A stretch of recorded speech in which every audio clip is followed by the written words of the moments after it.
What would you do if your blood saved your ex-fiancee's life, but the twins she's carrying aren't yours? This isn't some Hollywood fantasy. This is the story of Andrew Thorne, a 42-year-old pharmaceutical billionaire who found himself racing through hospital corridors at 4 a.m., about to make a decision that would destroy everything he thought he knew about loyalty, obligation, and what we owe the people we once loved. 3 years after their engagement exploded in scandal, Bianca Voss was dying. Her rare blood disorder was literally tearing her apart from the inside, and Manhattan's blood banks had nothing left to give her. She needed AB-negative blood, a type so rare that only 1% of Americans carry it. At 2:17 in the morning, a desperate doctor made a Google search that changed 3 lives forever. The result: Andrew Thorne's name attached to a medical article from 2022. Within hours, this billionaire CEO was donating over a liter of his own blood to save the woman who had once called him morally bankrupt and walked away from their wedding. But here's where this story takes a turn that even the best medical dramas couldn't script. When Bianca woke up 3 days later, she wasn't just alive, she was 14 weeks pregnant with twins. And the DNA tests that followed revealed something that happens so rarely. Most doctors never see it in their entire careers. Those twins, they have 2 different fathers, and neither one is Andrew. This biological phenomenon, called heteropaternal superfecundation, occurs in less than 1 in 13,000 pregnancies. Yet here was a billionaire who had just saved his ex-fiancee's life, now facing a question that no amount of money could answer. If your blood keeps someone alive, do their children become your responsibility too? The legal battle that followed would expose corporate secrets, challenge medical ethics, and force America to confront an uncomfortable truth about who really pays the price when biology meets big business. Drop a comment. Would you feel obligated to help raise those twins? Let me know what you'd do in Andrew's position, because this story is about to get even more complicated. Andrew Thorne's empire began with a promise made to a dying 12-year-old girl.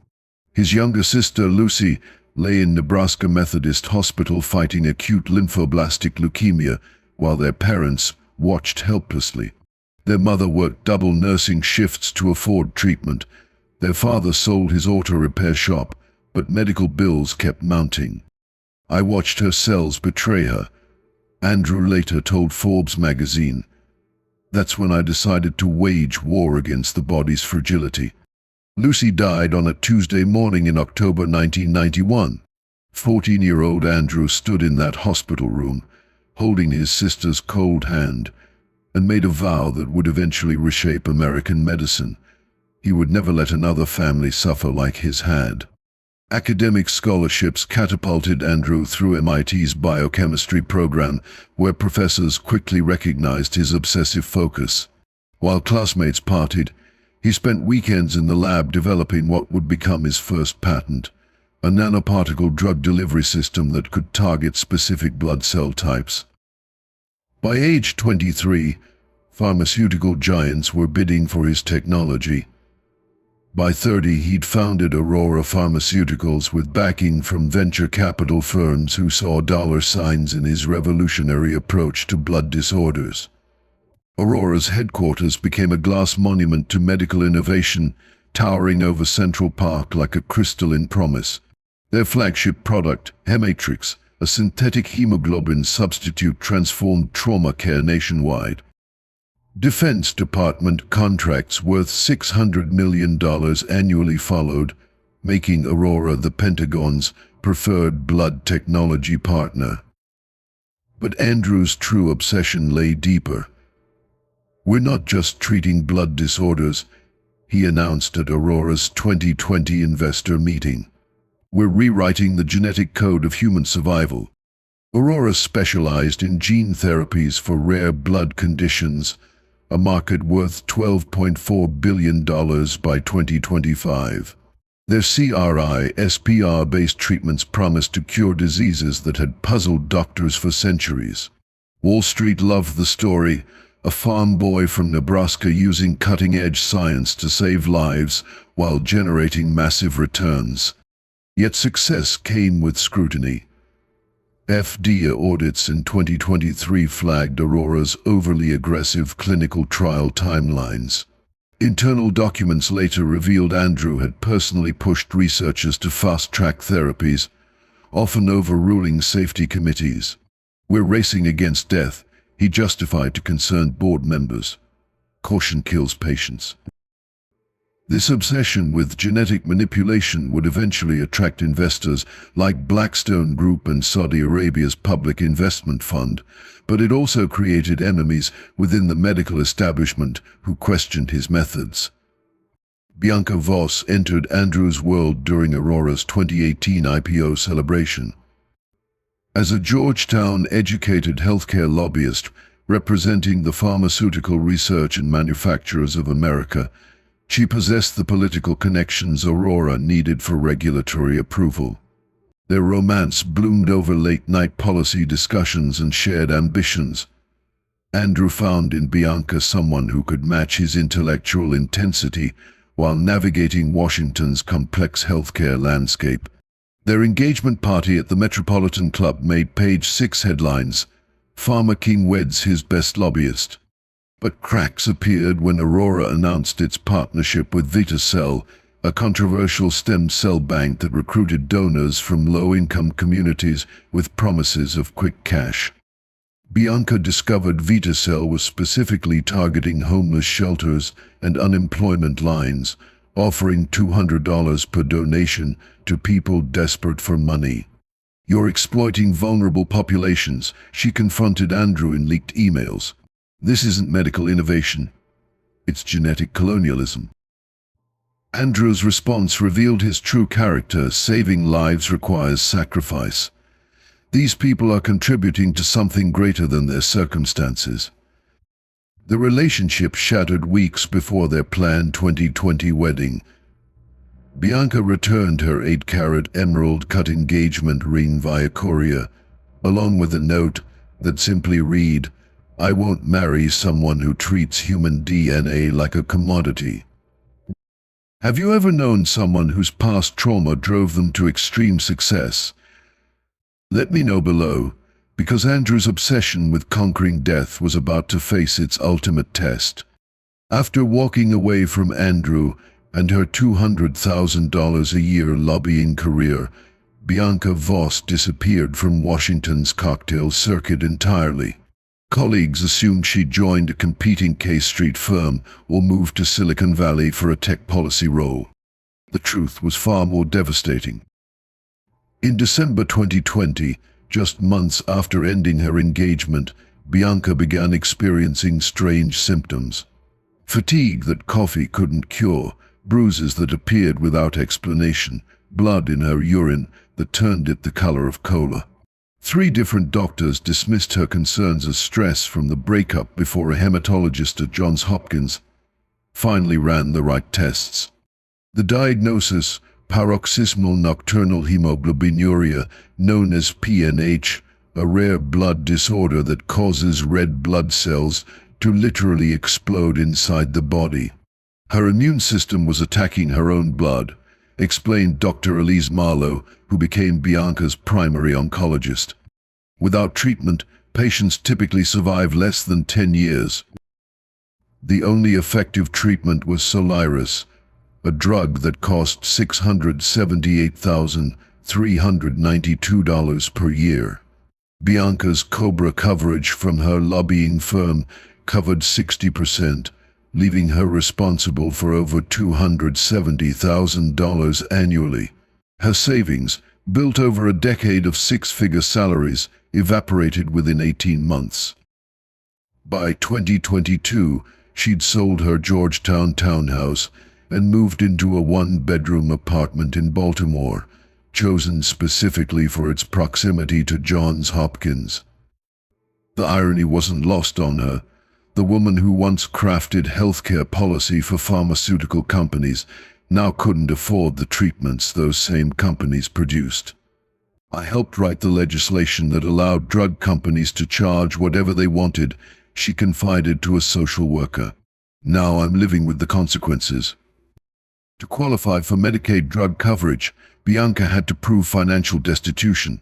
This meant liquidating her $401,000, accepting penalties and taxes that further depleted her resources.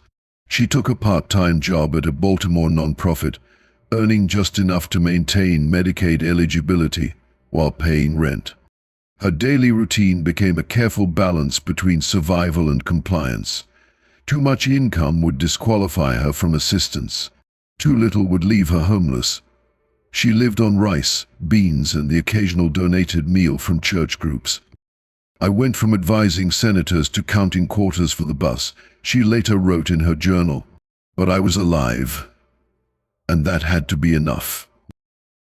March 15, 2025, started like any other day. Bianca attended a routine Medicaid advisory committee meeting in Annapolis, representing patient advocacy groups. But halfway through the session, she felt the familiar warning signs: dizziness, nausea, and pain radiating through her abdomen. By the time the ambulance reached Johns Hopkins, her blood pressure had dropped to dangerous levels. Emergency room staff immediately recognized the signs of a PNH crisis. Her urine had turned the telltale port wine red that indicated massive blood cell destruction. Her platelet count was 12,000, Dr. Marlowe recalled. Normal range is 150,000 to 450,000. She was bleeding internally and we were running out of time. The massive transfusion protocol required 12 units of blood immediately. But Bianca's AB negative blood type, present in only 1% of Americans, meant hospital blood banks were nearly depleted. They located 3 units. It wasn't enough. 2:17 a.m., facing the possibility of losing a patient to something as basic as blood shortage, a resident made a desperate Google search that would change everything. If you've ever faced medical bills that changed your life, share your story. You're not alone. Bianca's fight was about to take a turn that no one could have predicted. Dr. Marlowe stood in the ICU at 2:17 a.m. watching Bianca's vitals deteriorate by the minute. The Maryland Blood Bank had been called. The Red Cross Regional Center had been contacted. Even military medical facilities within a 100-mile radius had been reached. The answer was always the same: no AB negative blood available. "Doctor, what about private donors?"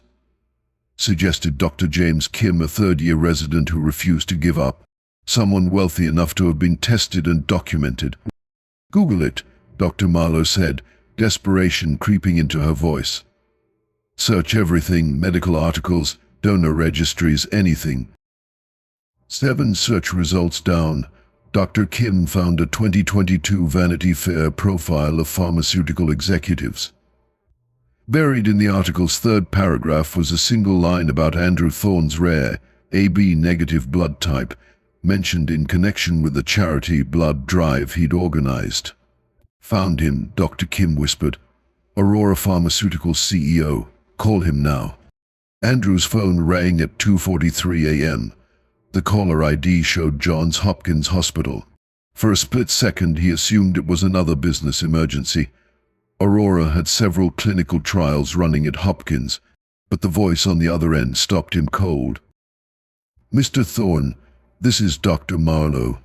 Bianca Voss is dying, and you're the only AB negative donor we can locate within a 4-hour radius." No hesitation. No questions about their history or legal implications. Just 3 words: "I'm coming now."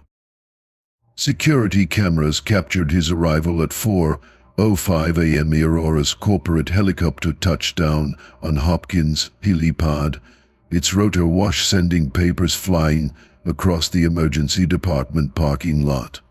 Andrew emerged wearing a hastily thrown-on Armani suit, his usual perfectly styled hair disheveled from the flight. He strode through the ICU doors like a man on a mission, his Gucci loafers clicking against the polished floors. When the charge nurse tried to stop him for standard donor screening, his response became hospital legend. "You think I'd let her die?" he demanded, rolling up his sleeves. "Run your tests while you prep the equipment. We're not losing another minute." What happened next defied every emotion Andrew thought he'd buried 3 years earlier. The transfusion began at 4:47 a.m. Andrew lay on a hospital bed parallel to Bianca's unconscious form, watching his blood travel through clear plastic tubbing into the woman who had once called him morally bankrupt. The IV needle in his arm felt insignificant compared to the weight of what was happening. Drop by drop, his life force became hers. Each heartbeat pumped his blood, enriched with the same genetic markers that had driven his obsession with blood science, into the body of someone who had rejected everything he represented. 1.2 liters over 6 hours, nearly 25% of his total blood volume. As dawn broke over Baltimore, Bianca's color began returning, her blood pressure stabilized. Her platelet count started climbing. The monitors that had been screaming warnings all night finally fell silent. Andrew never left that chair. Even when the transfusion completed, he remained beside her bed, watching the steady rise and fall of her chest, proof that his blood had accomplished what his money and power never could. It had brought someone back from death. March 18th, 2025. Bianca's eyes opened to fluorescent hospital lighting and the steady beep of cardiac monitors. The last thing she remembered was collapsing during the Medicaid meeting 3 days earlier. Now she felt different, weak, but alive in a way that seemed impossible just hours before. She turned her head and froze. Andrew Thorne sat in the visitor's chair, his expensive suit wrinkled from 3 days of sleeping in the hospital. His usually immaculate appearance had given way to stubble and exhaustion. When their eyes met, the silence stretched between them, like a bridge neither knew how to cross. "You're awake," he said simply, as if finding him there was the most natural thing in the world. "Why are you here?" Bianca's voice came out as a whisper, her throat raw from the ventilator tube. "You needed blood." "I had blood." His matter-of-fact response masked the complexity of what had transpired. Before she could process this information, Dr. Marlowe entered with a medical chart and an expression that Bianca had learned to read over years of treatment, the look that meant more complications.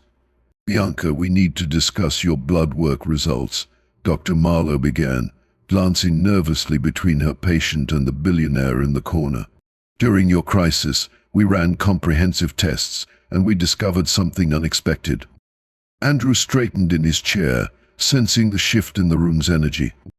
"Your HCG levels were significantly elevated, but we initially attributed this to the blood loss and your PNH condition," Dr. Marlowe continued. "However, we ran additional tests and," she paused, looking directly at Bianca, "you're pregnant. 14 weeks along. With twins." The silence that followed was deafening.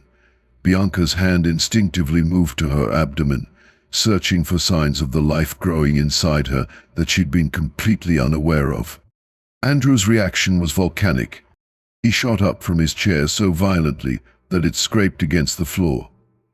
In his hand was a styrofoam coffee cup he'd been holding, which he crushed without conscious thought, sending lukewarm liquid across the sterile hospital floor.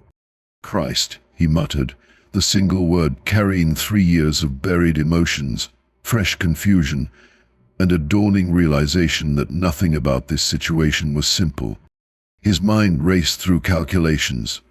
The timing, their last encounter, the biological implications of what he'd just done by saving her life. "I want a paternity test," he demanded, his voice cutting through the medical atmosphere like a scalpel. "Today, right now." Dr. Marlowe looked between them, understanding that she had just ignited something far more complex than a medical situation.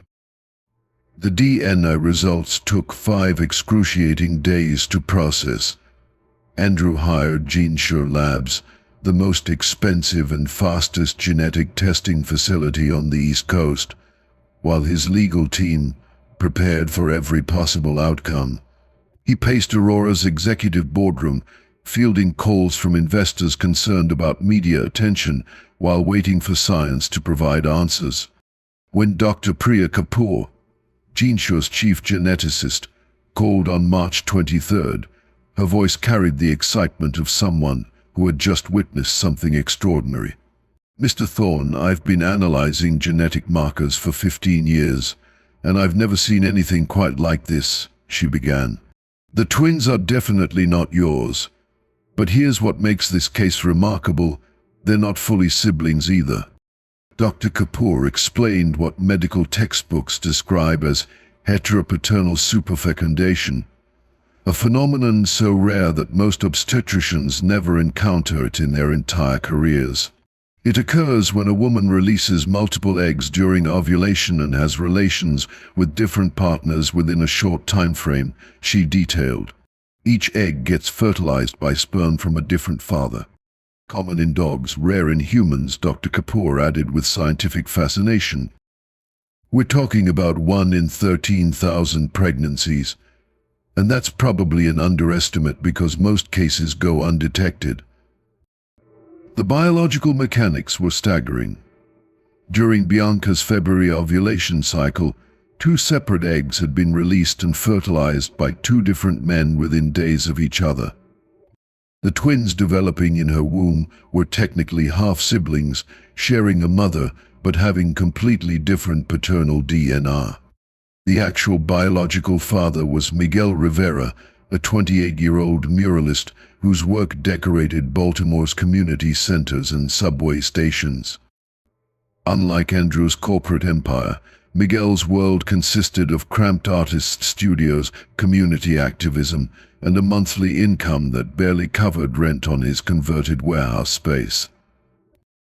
Miguel and Bianca had met at a Baltimore free clinic in February 2025, where she was receiving reduced-cost blood work, and he was volunteering to paint a mural for the children's waiting area.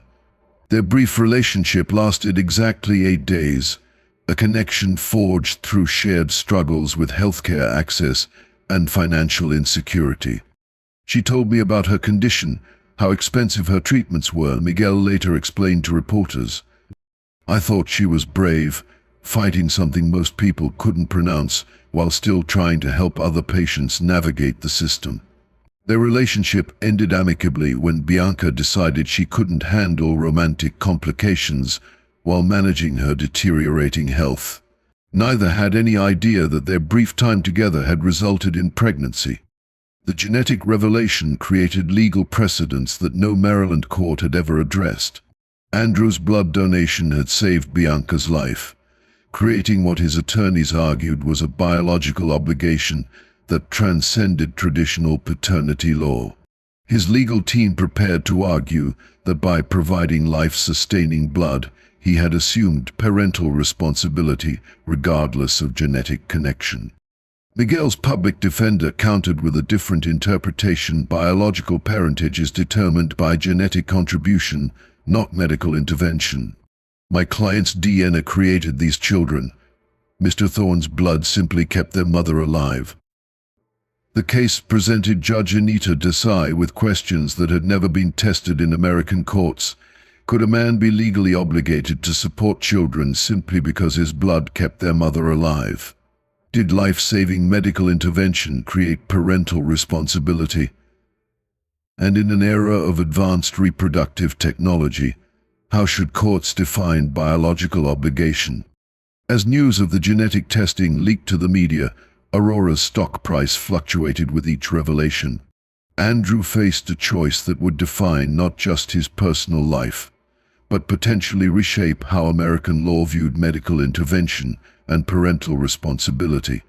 2 fathers, 1 pregnancy, and a legal battle that would challenge everything society thought it knew about biological obligation.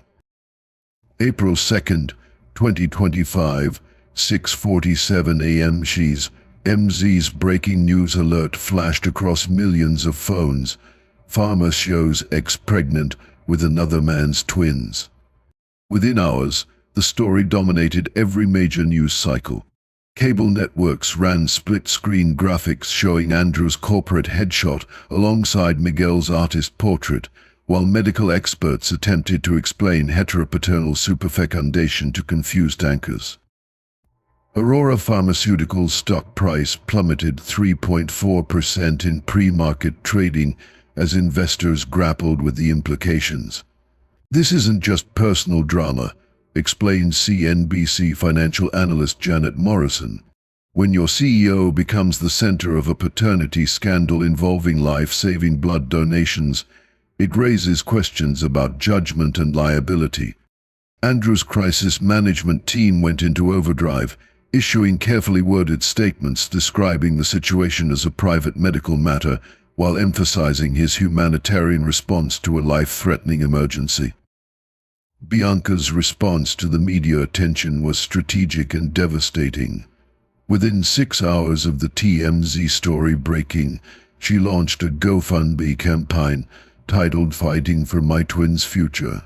Her description was simple but powerful. "I'm a single mother with a rare blood disorder, carrying twins conceived through a medical phenomenon most people have never heard of. The man whose blood saved my life is now claiming responsibility for children that aren't his, while the actual father struggles to afford legal representation. I need help ensuring these babies have a chance at life." The campaign exploded across social media platforms. Healthcare advocacy groups shared her story. Women's rights organizations rallied behind her cause.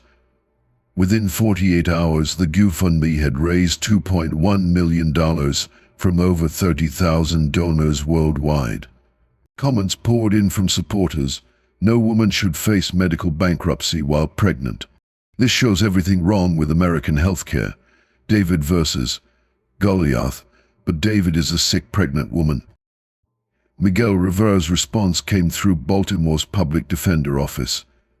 On April 5th, he filed formal paternity claims for both twins, despite knowing that only one could biologically be his.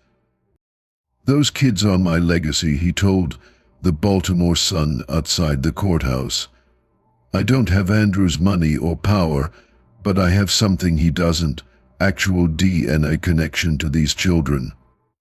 His legal strategy was bold: argue that genetic parentage trumps financial rescue, regardless of life-saving medical intervention. "Blood donation doesn't create fathers," his attorney argued. "Conception does." Miguel's filing included a request for emergency custody arrangements and child support calculations based on his modest income, not Andrew's billions, a move designed to prevent wealthy intervention from overriding biological reality. Judge Anita Desai found herself presiding over a case with no legal precedent. Her chambers received amicus briefs from medical ethics boards, reproductive rights organizations, and corporate law firms, all offering conflicting interpretations of biological responsibility. "In 30 years on the bench, I've never seen anything comparable," she confided to court reporters. "We're essentially asking, can medical intervention create parental obligation? Does saving someone's life make you responsible for the consequences of that life?" The case attracted attention from legal scholars nationwide. Harvard Law Review commissioned 3 separate articles analyzing potential outcomes. Stanford's bioethics department used it as a case study for graduate seminars. As media attention intensified, all 3 parties faced a reality none had anticipated. Their private medical crisis had become America's most watched legal drama. While media attention focused on the paternity drama, investigative journalists began exposing the uncomfortable truth behind Bianca's crisis. America's blood supply operates as a $24 billion industry, where human plasma has become a commodity more valuable than oil. The United States supplies 70% of the world's plasma, but this global dominance comes through a system that specifically targets America's most economically vulnerable populations. Companies like CSL Plasma and Grifols operate collection centers in low-income neighborhoods, offering $50 per donation to people who often have no other source of immediate income. It's modern feudalism, explained Rep. Rosa DeLauro during congressional hearings on plasma regulation. We've created an economy where poor people sell their blood to survive, while pharmaceutical companies generate billions from their genetic material. Internal documents leaked during the media investigation revealed Aurora Pharmaceuticals' own role in this exploitative system. Their flagship drug Hematrix required plasma from over 300,000 annual donors, with Aurora's collection teams specifically recruiting from homeless shelters, unemployment lines, and drug rehabilitation centers. Company emails showed recruitment strategies that bordered on predatory, target individuals with immediate financial needs. Read one internal memo. Emphasize quick payment over health risks. Aurora's 2024 ESG report had conveniently omitted these recruitment practices, instead highlighting a $50 million donation to Miami's Sylvester Cancer Center, a philanthropic gesture that paled compared to their profits from exploiting donor desperation.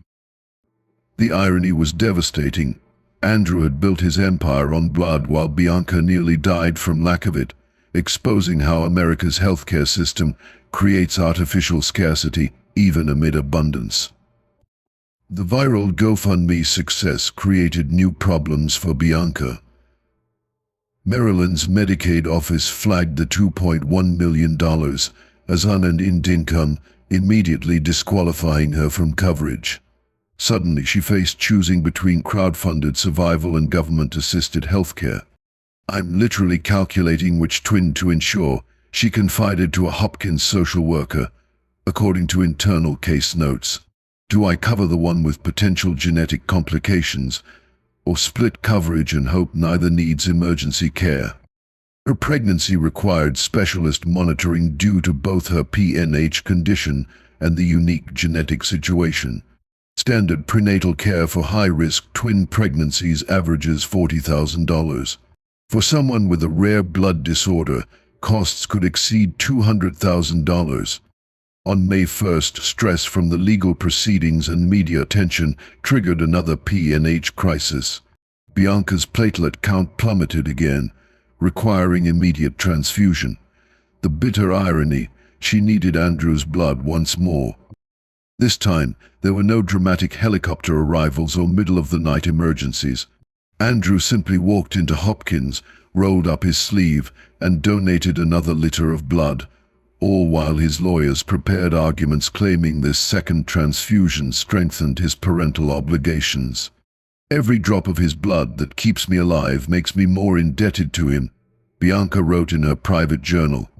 "I'm being kept alive by the same system that's destroying me financially." Miguel Rivera's Baltimore studio apartment had transformed overnight from artist sanctuary to potential nursery. Donated cribs from sympathetic supporters crowded his workspace, forcing him to stack canvases against walls that once displayed his murals celebrating community resilience. "I paint about hope and struggle," he told his sister during a late-night phone call. "Now I'm living it in ways I never expected." The financial mathematics were terrifying.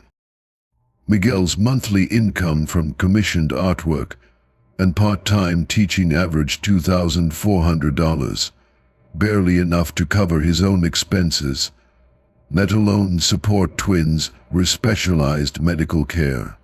His pro bono attorney had calculated potential child support obligations that exceeded his annual earnings. But the psychological weight was even heavier. Genetic testing could only determine that one twin carried his DNA, not which one. "I could be raising a child that's biologically mine and another that isn't," he confided to friends. How do you prepare emotionally for that kind of uncertainty?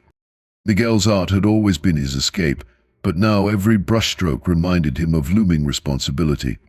His latest commissioned mural, a celebration of Baltimore's resilience, remained half-finished as he struggled to envision his own future. Whispers within pharmaceutical circles suggested Andrew's heroic blood donations weren't entirely altruistic.